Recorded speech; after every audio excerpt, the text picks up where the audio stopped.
ऐसी सास बहू। दिल्ली के एक इलाके में एक महिला अपने बेटे और बहू के साथ रहती थी। अरे बहू देख तो जरा, कौन इतना दरवाजा पीट रहा है? अरे किसे क्या हो गया है? लगातार दरवाजा धड़ाधड़ पीटता जा रहा है।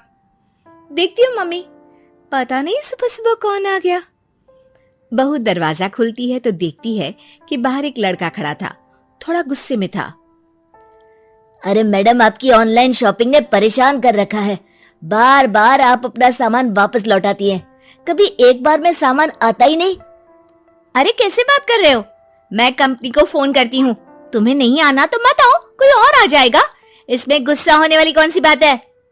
अरे बहू क्या हुआ? किससे बहस हो रही है? कुछ नहीं मम्मी, वो ऑनलाइन वाला लड़का आया है, उसी से बात कर रही हूँ। देखो भैया, ये सामान वापस नहीं लेना है तो मत लो, लेकिन हंगामा मत करो।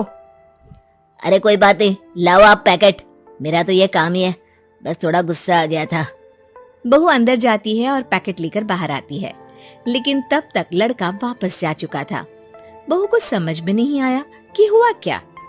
वो अंदर जाती है तो किचन में काम में लग जाती है। अरे बहू, तुम ऑफिस नहीं जाना क्या? कितनी देर हो गए? किचन से आवाज आती है। जाना है, लेकिन इनका नाश्ता तो बना दूं। और उनकी चिंता मत करो, तुम अपना नाश्ता लेकर जाओ, मैं बना दूंगी नाश्ता। अरे तेरा ऑफिस भी तो जरूरी है ना, कितना काम करेगी। ठीक है मम्मी, जाती हूँ, रात का खाना साथ में खाएंगे। इसके बाद सास ने दरवाजा बंद कर लिया। शाम को डोरबेल बजी। सास को लगा कि बहू ऑफिस से लौट आई है, लेकिन दरवाजा खोलते ही सामने एक पुलिस वाला है। राहुल यानी कि उसके बेटे ने उससे पूछा, कौन है माँ? अरे पुलिस आई है बेटा, तुम्हारे बारे में पूछ रहे हैं। अच्छा, अभी आया माँ। आप ही राहुल है? हाँ जी, मैं ही राहुल हूँ। आपकी पत्नी का नाम विनीता है? हाँ जी, लेकिन आप ये सब क्यों पूछ रहे हैं?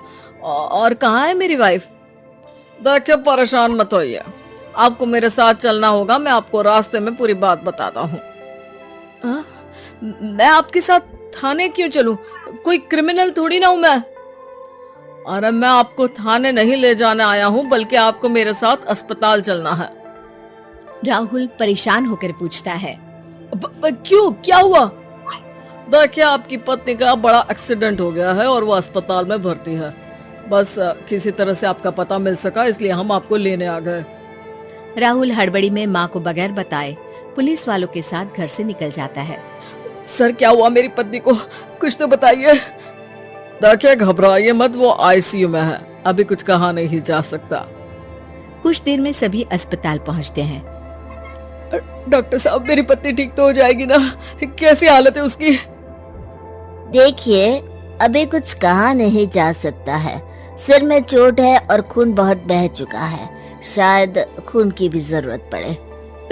ठीक है, मैं खून देने को तैयार हूँ। ठीक है मिस्टर, लेकिन हमें सेम ग्रुप का ही खून चाहिए। अगर आपका मैच होगा तभी आपका खून काम आ सकेगा। जी ठीक है डॉक्टर साहब। तब तक राहुल की माँ भी अपने एक पड़ोसी के साथ अस्पताल पहुँच चुकी थी। अरे बेटा, क्या हुआ? बहुरी कैसी है? माँ, कुछ कहा नहीं जा सकता। अरे बेटा, परेशान मत हो। अरे बहू को कुछ नहीं होगा, वो दिल की बहुत अच्छी है। माँ बेटे बैठे हुए इंतजार कर रहे हैं। सर, आपका ब्लड मैच नहीं हो रहा है और ब्लड हमें अभी चाहिए। अरे बेटा, डॉक्टर साहब से बोलो ना, मेरा ब्लड ले ले। अरे माँ, आपकी उम्र हो चुकी है, आपका खून कैसे ले सकते हैं? अरे बेटा, वो बहू कम मेरी बेटी ज्यादा है। उसने दिन रात एक करके इस घर को एक डोर में बांधा हुआ है। अगर वो डोर टूट गई ना, तो मैं अपने खून का क्या करूंगी? राहुल की आंख में भी आंसू आ जाते हैं। ठीक है डॉक्टर साहब, माँ का भी ब्लड टेस्ट कर लीजिए। अगर मैच हो गया तो ठीक है, नहीं तो किसी और को फोन करता हूँ। डॉक्टर ने तुरंत ब्लड सैंपल लेकर भेज दिया। कुछ देर बाद माँ जी का ब्लड ग्रुप मैच कर गया है पेशेंट से। माँ जी तैयार है ना? माँ, क्या सोच रही हो? अरे बेटा, यही कि बहू की जिंदगी के लिए अगर अपनी जिंदगी भी दांव पर लगानी पड़े तो कम है। वो दिन रात हमारे लिए लगी रहती है। हाँ माँ, वो तो है।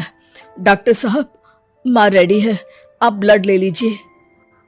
बहू की जान बच गई और उसकी घर वापसी हो गई और एक नई शुरुआत भी।